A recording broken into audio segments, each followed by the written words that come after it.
और महंगाई आपसे ज़्यादा अच्छे से कोई नहीं बता सकता। जी, क्या कहना चाहिए? आप भी जानते हैं, घर तो आपका भी चलता होगा, घर में सब्जी क्या भाव आ रही है, दाल क्या भाव आ रही है, कितनी महंगाई है। मैं ये भी कहना चाहती हूँ, जैसे कि आपको मालूम है कि 2006 के बाद ना गवर्नमेंट एम्प्लॉय जितने भी हैं सबकी पेंशन बंद कर दी गई है। अब जो रिटायर हो जाते हैं और कोई सोर्स ही नहीं है, पेंशन भी नहीं है, और वो कैसे सरवाइव करेंगे? तो महंगाई पे कुछ तो कंट्रोल होना है, और ये तो सरकारों के हाथ में होता है, महंगाई बढ़ाना है या घटाना है, उन्हीं के हाथ में है। हमारा नम्र निवेदन है सरकार से कि इसकी तरफ थोड़ा ध्यान दें और महंगाई पे कुछ कंट्रोल करें।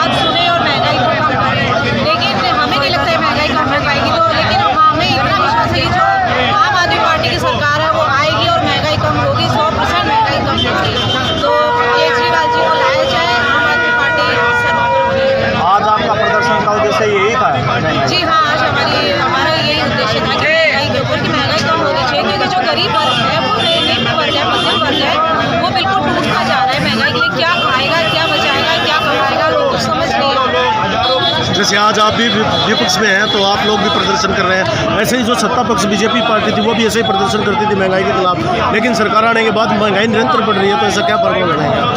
महंगाई कम हो जाए। हमें अब दिल्ली में आप देखिए, पंजाब में आप देखिए, तो 100% यहाँ अगर ये वाली सरकार आई है तो 100% ये महंगाई कम होगी, हमें विश्वास है, और 100 नहीं 110% महंगाई कम होगी।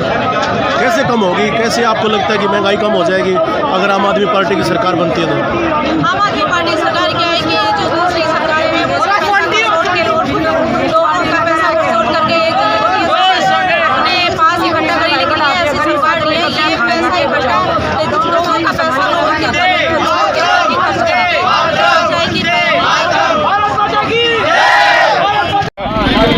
ये तो मैं कृष्ण हुड्डा, आम आदमी पार्टी का सक्रिय कार्यकर्ता, और मैं ये कहना चाहता हूँ, महंगाई तो सबको पता ही है आज जिस स्तर पर पहुँच गई है इस सरकार में, और ये सरकार जो है लोगों के जख्मों पर मरहम लगाने की बजाय, इनके सांसद जैसे सुनीता दुग्गल सिरसा से सांसद हैं, वो लोगों के जख्मों पर नमक लगाने का काम, नमक छिड़कने का काम कर रही हैं।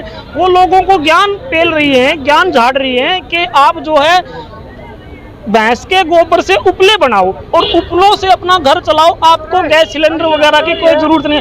अब लोग उनसे पूछना चाहते हैं कि भाई वो अपनी कोठी पे या घर पे वो उपले बनाती है क्या, गोबर से उनको हाथ से उपले बनाती है? तो इनकी जी बिल्कुल, हाँ, उनको सरकारी सुविधाएं मिल रही, आम आदमी का उनको बिल्कुल भी ख्याल नहीं है, और जरा भी तनिक सी भी शर्म इस सरकार में और इस सरकार के प्रतिनिधियों में बची नहीं है। शर्म को बिल्कुल बेच करके खा गए, और आम आदमी पर जो है ये इनके हकों पर भी डाका डाल रहे हैं और इनको बिल्कुल मरने पर मजबूर कर दिया है। आज आम आदमी पार्टी सब्जियां बेच रही है, किस भाव बच्चों को खाना खिलाएगा? सब्जी 300 रुपये किलो तो नींबू है, और सब्जी 100 रुपये किलो ये अपनी गोभी है, और ये 20 रुपये का टिंडा है, ठीक है, और 150 रुपए के लिए आलू है, टमाटर 40 रुपए है। ये गरीब आदमी कहाँ जाएगा? 100 रुपए पेट्रोल है और 100 रुपए डीजल है, और ये महंगाई कहाँ छुएगी? 200 रुपए लीटर सरसों का तेल है, और रिफाइंड मार्केट रेट सरसों का तेल 200 रुपए लीटर है, रिफाइंड 200 रुपए है, 100 रुपए किलो प्याज होने को जा रहे हैं, और इसके अलावा 100 रुपये गोभी है और 300 रुपये नींबू है। ये हम चाहते हैं, मोदी जी ने सब्जियों को प्राइवेटाइज कर दिया है। जब से घर की जरूरी सब्जियां होती थी पहले उसको स्टोर नहीं कर सकते थे, लेकिन मोदी गवर्नमेंट ने ऐसा कानून लाया जिसकी वजह से कोई भी प्राइवेट, कोई भी बड़ा अंबानी ब्रदर्स या अडानी वाले कभी भी इन सब्जियों को स्टोर कर सकते हैं और मार्केट में आर्टिफिशियल मंदी लाते हैं, जिससे कि नींबू 300 रुपये हो गया है, क्योंकि नींबू 1 महीने तक टिक सकता है, वो खराब नहीं होता। ऐसी स्थिति में नींबू का स्टोरेज किया जाता है, मार्केट में आर्टिफिशियल मंदी लाई जाती है, जिसकी वजह से 300 रुपये नींबू हो गया है। सरकार को क्या मैसेज है? सरकार को ये मैसेज देना चाहते हैं, हमें सब्जियों की दुकान ही खुलवा दो, क्योंकि हमारे पकौड़ों का धंधा भी बंद हो चुका है। महंगाई, सरसों का तेल 200 रुपये लीटर है और उसमें हम पकौड़े भी नहीं तल सकते। हो सकता है हम नींबू बेचने में कामयाब हो जाए। मैं अमित खटक, आम आदमी पार्टी युवा प्रदेश उपाध्यक्ष।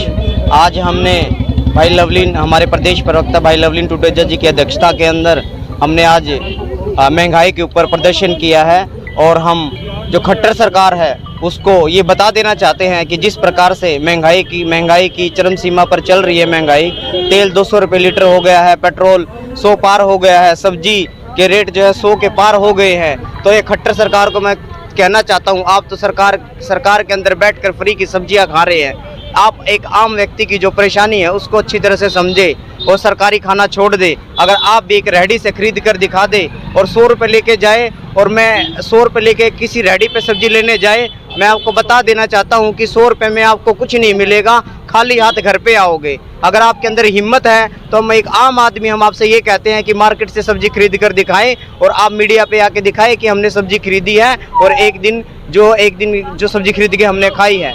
अगर ऐसा ही चलता रहा तो हम आने वाले समय बहुत बड़ा प्रदर्शन करेंगे भाई साहब की अध्यक्षता के अंदर। हम आपसे यही कहना चाहेंगे कि महंगाई की चरम सीमा को और बेरोजगार को आप काबू करें। धन्यवाद। वेदपाल के नाम से जानते हैं और मैं एक पानी का कैंपर रखता हूँ, स्कूटी पर रहता हूँ। आज महंगाई के भी प्रदर्शन कर रहे हैं, क्या? जी, महंगाई ज़्यादा हो गई है, घर में पड़ना मुश्किल हो गया है। सुबह शाम से घूमते हैं, रसोई में जाते हैं तो आपकी ताई कहती है मिर्च लेके आए, मिर्च 200 रुपये किलो है, 80 रुपये किलो है बैंगन है। तहसीलदार साहब सब्जी खरीदने आए थे। तहसीलदार साहब सब्जी खरीदने आए थे, तहसीलदार की जेब में 100 रुपये मिले, दिखावे के लिए 100 रुपये मिले, 100 रुपये दे के लेके सब्जी लेके चले गए। इतनी महंगाई हम कैसे पार कर सकते हैं? हमें तो 2 चीज़ चाहिए भाई, शिक्षा और स्वास्थ्य। कोई देश को बचाने वाला है तो शिक्षा और स्वास्थ्य वाला, लेकिन शिक्षा जमा गिरती जा रही है। मोदी जी कहते हैं बंद कर दो, बंद करो ना आ गया। अरे शिक्षा गई तो सब कुछ गया। शिक्षा स्वास्थ्य चाहिए, महंगाई नहीं। महंगाई तो अपने आप कवर कर लेंगे, शिक्षा और स्वास्थ्य पर चाहिए देश के लिए। महंगाई कवर कर लेंगे तो प्रोटेस्ट क्यों कर रहे हैं? प्रोटेस्ट क्यों करें ना, हमारे बच्चों को रोजगार नहीं है, रोडों पे घूमते हैं, क्या करेंगे? उनमें एनर्जी जाता है, वो पहलवान भी है, वो ताकतवर है, डकैती मारेंगे, बदमाशी करेंगे, अगर उनको रोजगार नहीं मिलेगा तो इसलिए महंगाई आपको दिखती है ना, महंगाई इसीलिए बेरोजगार है देश। हमें रोजगार चाहिए, हमें स्वास्थ्य चाहिए। आज रोहतक में मोदी की दुकान सजी थी, जिसमें टिंडे, तोरी, घिया, नींबू, दालें और राजमा चावल थे। आम आदमी पार्टी के सभी कार्यकर्ता और आम आदमी मिलके मोदी की दुकान में पहुंचे थे, पर क्या करें, आम आदमी तो बेचारा मोदी की दुकान से कोई राशन ही नहीं खरीद पा रहा, क्योंकि दालें 200 रुपये किलो हो गई, सरसों का तेल 200 रुपये लीटर हो गया, 80 रुपये किलो गोभी हो गई, 360 रुपये किलो नींबू हो गए। हे राम, बचाओ इस मोदी सरकार से, आम आदमी का जीना बदहाल हो गया। आम आदमी तो बेचारा निवाला भी नहीं खा सकता, नौकरियां है नहीं, रोजगार है नहीं, महंगाई सिर पे नाच रही है। हरियाणा महंगाई में नंबर 1 हो गया और ये लोग सत्ता में बैठे सत्ता की मलाई चाट रहे हैं, सत्ता सुख भोग रहे हैं। हे राम, इन भारतीय जनता पार्टी की सरकार से बचाओ और कुछ आम आदमी की सोचो। बच्चों की फीसें नहीं भर पा रहे पेरेंट्स, परिवार आज महंगाई से त्रस्त हैं, त्राही कर रहे हैं। ज्ञापन देने आए थे सर यहाँ पर? नहीं, हम तहसीलदार साहब जो इस धरने के लिए, प्रदर्शन के लिए डिप्यूट किए गए थे, हमने उनको गोभी और सरसों का तेल भेंट किया है और उनसे पैसे लिए हैं। वो मोदी और खट्टर सरकार के अधिकारी हैं, वो भी कह रहे थे बड़ी महंगाई है, मैं नहीं खरीद सकता। 300 रुपए की चीज के 50 रुपए निकाल के खड़े हो गए। 500 रुपए आपने मांगे थे, 100 रुपए दिए। 100 रुपए दिए, कहते हैं मेरे पास पैसे नहीं। और इस सरकार के सारे अधिकारी भ्रष्टाचार में लिप्त हैं, कोई तहसीलदार 5 करोड़ पे पकड़े जा रहे हैं किसी कार्यालय से, करनाल में डीटीओ के पास करोड़ों रुपया पकड़ा जाता है, परंतु ये राशन खरीदने के लिए तहसीलदार साहब कहते हैं मेरे पास पैसे नहीं है। हाय हाय ये महंगाई। एक तहसीलदार 500 रुपए की चीज को 100 रुपए में खरीदता है। हाँ जी। तो आम आदमी को क्या अपील करना चाहिए? मैं यही कहना चाहूंगा, इनके चेहरे पहचान लो, ये लोग तानाशाही करके आम आदमी की आवाज को दबाना चाहते हैं। इस भारतीय जनता पार्टी ने वादे किए थे 2014 में कि हम देश से महंगाई हटा देंगे, महंगाई तो हटी नहीं, ये आम आदमी के जहर खाने के दिन आ गए। देश में आम आदमी जहर खा के मर रहा है, महंगाई चरम पर है, बेरोजगारी चरम पर है, भ्रष्टाचार चरम पर है। सिलेंडर और पेट्रोल के भाव भी बढ़ रहे हैं सर। लगातार महंगाई चरम पर है, बेरोजगारी चरम पर है, भ्रष्टाचार चरम पर है।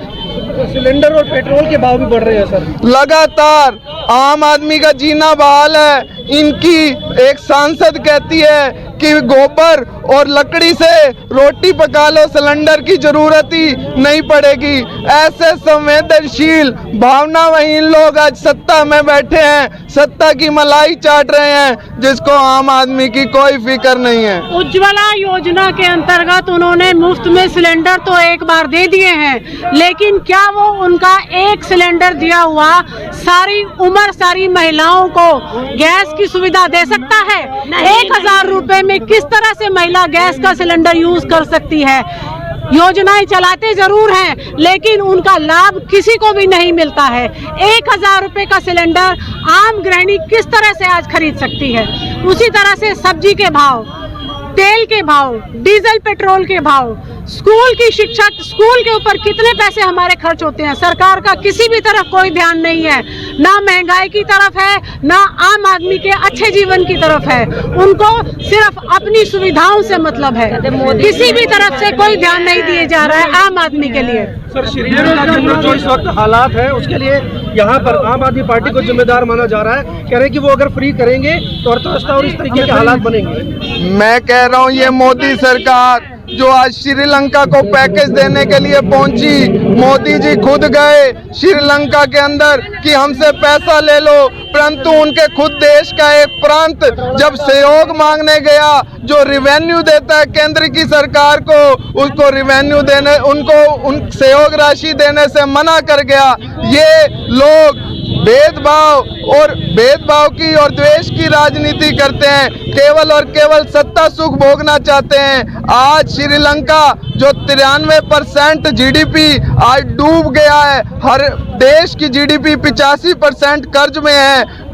भारतीय जनता पार्टी का हर राज्य कर्ज में डूबा हुआ है, परंतु एक दिल्ली की सरकार ऐसी है जो फायदे में है और दिल्ली की जनता को सभी सुविधाएं दे रही है। कर्ज मुक्त है दिल्ली की सरकार, और मैं चाहूंगा दिल्ली में बैठे इन तानाशाहों से, प्रदेश में बैठे तानाशाही सरकार को, कि दिल्ली की सरकार से, दिल्ली के गवर्नेंस मॉडल से, माननीय अरविंद केजरीवाल जी से कुछ सीख लो, ताकि ये देश कर्ज मुक्त हो जाए, महंगाई मुक्त हो जाए, भ्रष्टाचार मुक्त हो जाए और आम आदमी अपना जीवन अच्छे से जी सके, किसी भी तरह की महंगाई से ना जूझना पड़े।